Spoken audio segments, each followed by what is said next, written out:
The ground shook before the sky changed color. Alex was on patrol near the ridge when it happened. 1 second, everything was quiet. The next, a red beam shot across the clouds. He dropped to the ground as wind and dust blasted past him. The sound was sharp, like the air had been torn in half. His cums went dead. His squad, gone. He was alone. Smoke rose from the valley. Fire lit up the trees. The war, which had started 2 days ago, was no longer between humans and each other.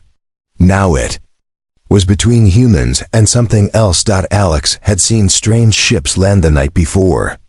They weren't big, maybe scouting vessels. He thought they'd crash, but they moved too smooth, too fast.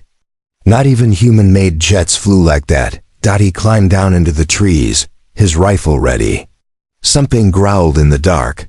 He froze. At first, he thought it was a dog, big and black, crouching low. But then it stood on 2 legs. Its body was slim but strong, covered in smooth fur like armor. Long claws curled from each hand. Eyes sharp like stars stared at him. Then it smiled. Alex didn't fire. He didn't even breathe. It tilted its head, watching him like a hunter watching prey. But it didn't attack. Instead, it spoke. "You're not like the others," it said. In a soft, deep voice. Female. Almost calm. "You're not running." Alex gripped his weapon tighter. "Who are you?" It stepped closer, out of the shadows. The light hit her face. She was beautiful. Not in a human way, but in a wild, alien way. Her dark fur shimmered under the sun. Sharp ears pointed up through her hair. "I am Vera," she said. "And you are mine now." Before he could respond, she leapt at him, not to hurt him, but to knock him down. He hit the ground hard, her claws pinning him, but not cutting. "I saw you save one of my kind," she whispered near his ear. "You didn't know, but you helped her. That makes you mine." He looked into her eyes, confused and angry. "I don't belong to anyone." She smiled again. "That's what all pets say." She grabbed him, threw him over her shoulder, and ran. Alex kicked and shouted, but she moved too fast. The forest blurred past. He thought she would take him to her camp, maybe turn him in, maybe worse. But she didn't. She brought him to a hidden cave, warm and quiet. Light from glowing plants danced on the walls. A strange smell like herbs and smoke filled the air. She dropped him gently on soft furs, then sat nearby watching. "I could have killed you," she said. "You still can," he snapped. She laughed. "If I wanted you dead, you would be bones already. But you interest me. You are different. Not weak like others. Not cruel like your leaders."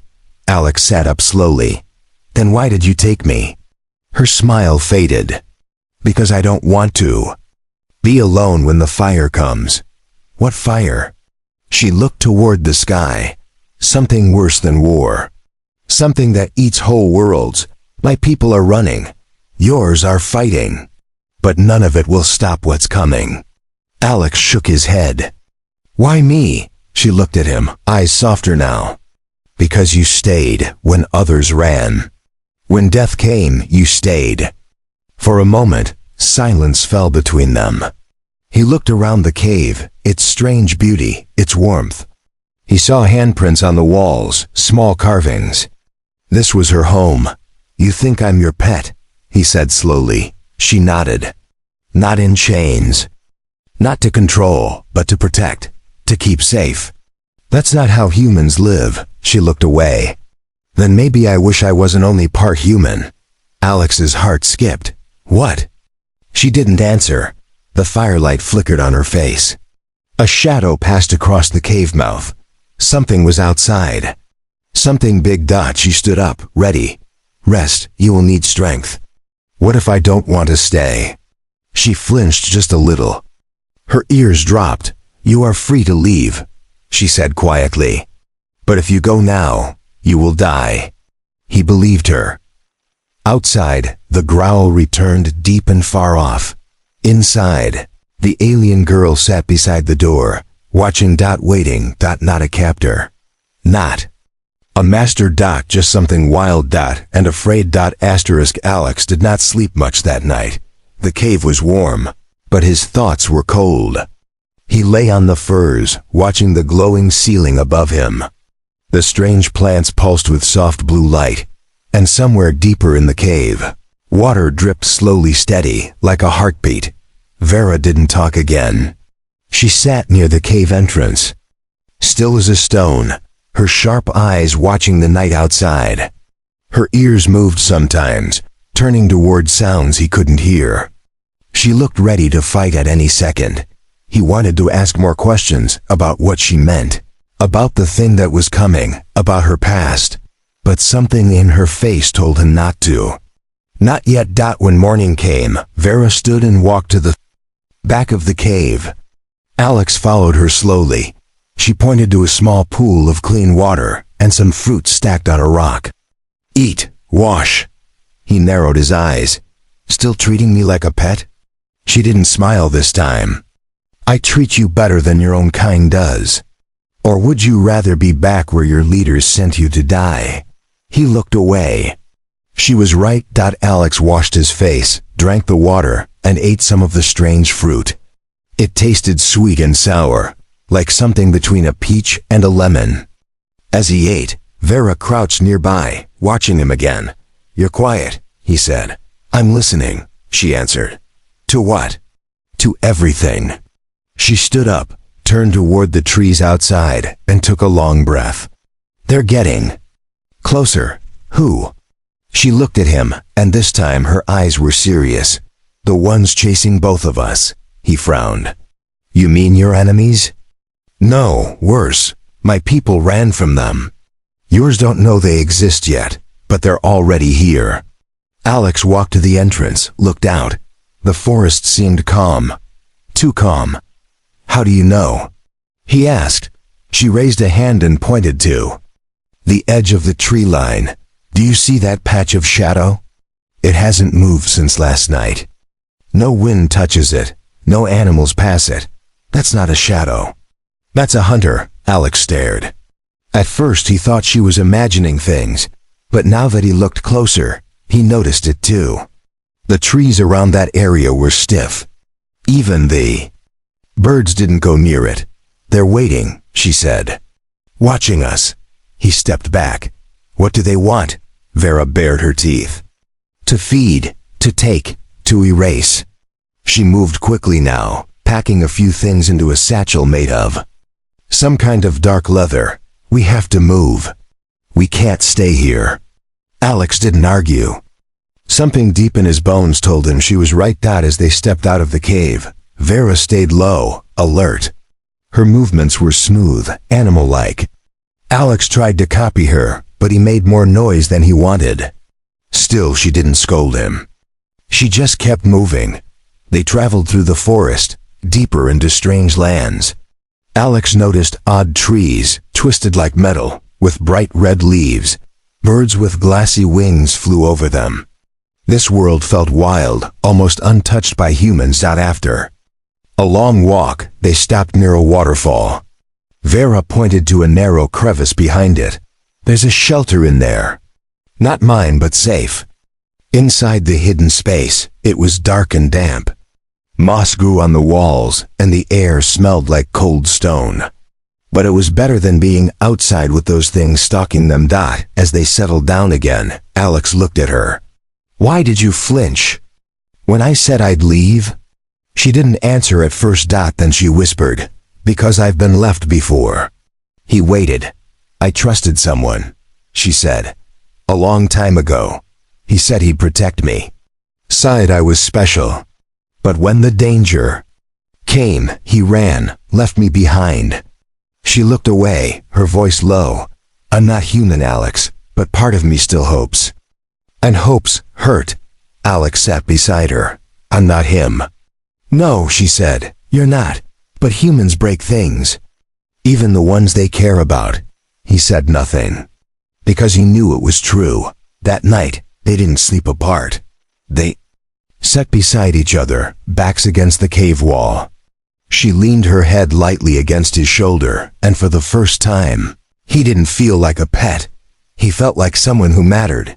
But outside, in the cold, dark forest, something watched, something patient, something hungry, asterisk. The rain came in the early morning. It wasn't like normal rain. The drops were thick and slow, glowing faint blue as they hit the ground. Alex had never seen anything like it.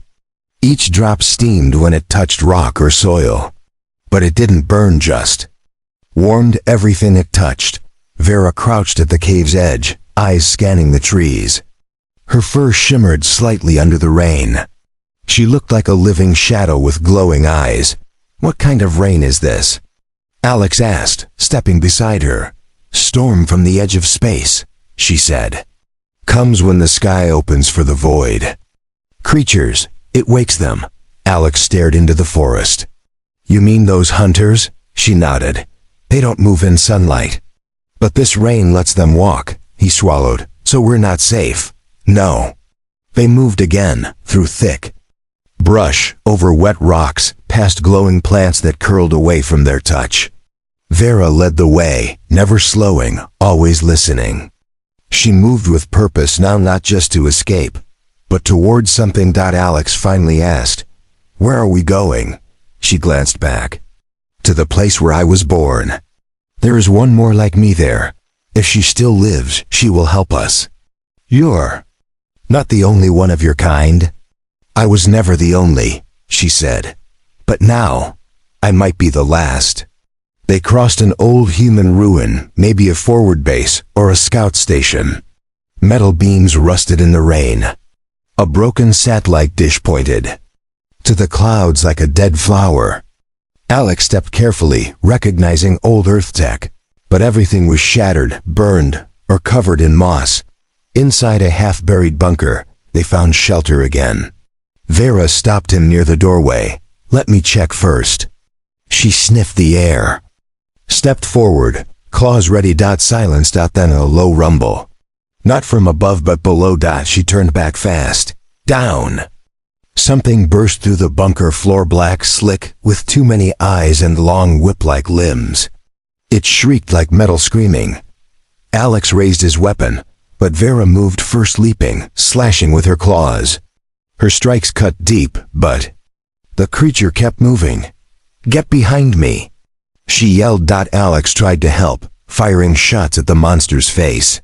Bullets tore through flesh but didn't stop it. The thing lashed out, knocking Vera against the wall. She let out a cry of pain. Alex ran forward, grabbed a broken power rod from the ground, and stabbed it deep into the creature's chest. Sparks flew. The beast convulsed. That then silenced. It dropped. Dead. Vera sat up slowly, her arm bleeding. Alex dropped the rod and rushed to her. "It's nothing," she said, but her voice shook. "You saved me," he said. "You saved me too." They stared at each other, breathing hard. He tore cloth from his shirt and wrapped her wound. "I thought you were stronger than anything," he said, hands shaking. "I am," she said softly. "But even strong things break." Alex looked at her face, how close it was now, how much emotion hid behind her sharp features. "You're not just wild," he whispered. "You're afraid," she nodded. "And I hate it." That night, they lit no fire. They stayed close, hidden in the dark corner of the bunker. Her head rested against his chest, and her breathing calmed. "I'm not your pet," he whispered. She didn't move. "I know," she said. "But I still want to keep you," he smiled. "Maybe I don't mind being kept. As long as it's real." For the first time, she reached out and held his hand. Outside, another shape passed by the ruined doorway, silent, sniffing, searching. But inside, two different souls sat together. Not master and pet, not captor and prisoner. Just two survivors, bound by something growing between them. The next day was quiet, but not safe. They left the broken bunker before sunrise. The storm had passed, but the air still smelled strange, like metal and ash. The forest ahead was darker now, even though the sun had risen. Vera moved slower. Her wound had stopped bleeding, but she limped a little. She didn't complain, but Alex noticed. She was weaker than before. He stayed close, ready to help, but careful not to insult her pride. "We're getting close," she said. "Just past that ridge." Alex looked ahead. A narrow path twisted up the hill, blocked by fallen branches and strange vines.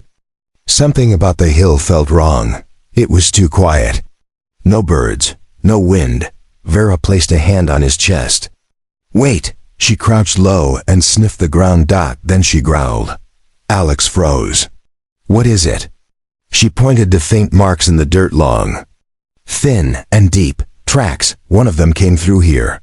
"The hunter?" She nodded. "But it didn't stop," she added. "It passed this way and kept going." They moved up carefully, weapons ready. Every step felt heavier. At the top, a wide valley opened below them. In the center, hidden between trees, stood an old stone building. Broken towers rose above it, vines crawling up the walls. A single tree grew from its roof, tall, silver, and glowing faintly. "That's the place?" Alex asked. "Yes," she whispered. "My home." They climbed down and reached the entrance. The stone door was broken open. Inside, the air felt colder. Strange carvings lined the wall's symbols Alex couldn't read, but Vera touched them softly, like memories. "I was born here," she said. "This place raised me." He looked around. "Looks like a temple." "It was more than that," she said. "A safe house. A place for our kind to hide." As they stepped deeper, a low growl echoed. Vera stopped. "She's still here." "Who?" Vera's claws slid out, slow and careful. "My sister." From the shadows, another figure stepped out. Similar in form to Vera, tall, fur-covered, strong, but her eyes were colder, her posture stiff. She didn't speak. Just stared at Alex. Then she said, "You brought a human here?" Vera stepped in front of him. "He's not a threat." "You've gone soft." "No," Vera said. "I've learned." The sister walked closer, circling them like a wolf. Around prey, she sniffed the air. "He smells like you." "He saved my life." The sister's eyes narrowed. "That doesn't make him kin." Alex stood straight. "I'm not trying to be anything. I just want us to survive." She stopped, watching him. Then she spoke. "Then you should know this place isn't safe anymore. One of the hunters came through. It left a mark." She pointed toward the center of the hall. Alex stepped closer and saw a deep burn in the stone floor. "Black, twisted, and still warm." "They're tracking you," the sister said. "No," Vera answered. "They're tracking him." Alex stared at them. "Why me?" Vera's voice was soft. "Because they don't like what you are." "And what is that?" "Unclaimed, free, human." Her sister added, "They destroy what they can't enslave. And humans, you don't bend easy." Alex clenched his fists. "Then let them come." Vera stepped forward. "No, we run. One more day's walk and there's a cliff pass. After that, they can't follow." Her sister looked unsure. "He'll slow you down." Alex stepped forward. "Then I'll prove I won't." That night, the three of them stayed in the temple. They took turns watching. When it was Alex's turn, he sat near the glowing tree, rifle in hand. Vera sat beside him. "You're quiet again," he said. She looked at him. "You were going to leave." "I thought about it." She nodded. "Why didn't you?" He looked at her face, her eyes glowing in the dark. "Because you flinched." She said nothing. "I saw something in you," he added. "Not a monster, not a captor. Just someone who didn't want to be alone anymore." She whispered, "You saw too." "Much, and I stayed anyway." She placed a hand on his. "I don't want you to be my pet," she said. "I want you to be something else." "What?"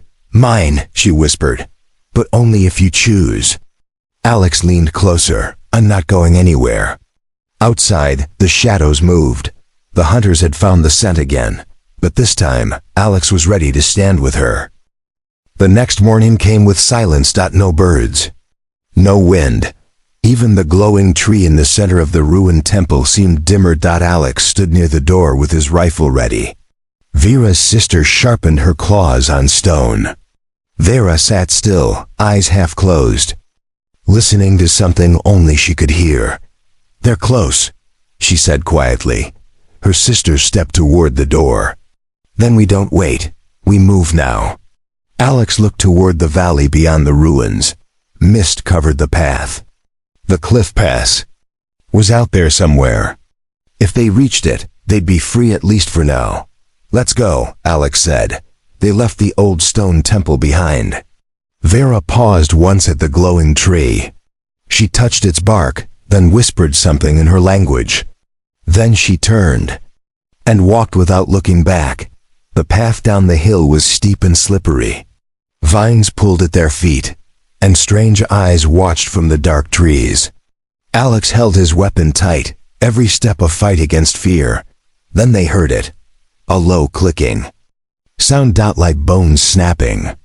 Like claws tapping against stone. "They found us," Vera said. From behind, dark shapes moved in the trees. Not fast, not loud, but steady, one by one. Tall and thin with glowing red eyes, Alex counted 4. No, 5. He raised his rifle and fired a shot. One of the hunters dropped. The others didn't stop. Vera leapt forward with a roar, slashing the nearest one before it reached them. Her sister followed, spinning and tearing into another. Alex fired again, this time into the darkness. He hit something, but it didn't fall. "Keep moving," Vera shouted. They ran. The forest grew thinner near the top of the ridge. Cold wind blew in from the cliff edge. Alex saw the drop ahead, deep, wide, and dangerous. A narrow stone bridge crossed it. Vera stopped. That's it. Behind them, the creatures came fast now, no more sneaking. They screamed high and sharp. Alex and Vera's sister ran across the narrow bridge first. Wind pushed hard against them. Stones crumbled under their boots. Then Vera followed, but one of the hunters leapt out from the trees and grabbed her. Alex turned. "Vera!"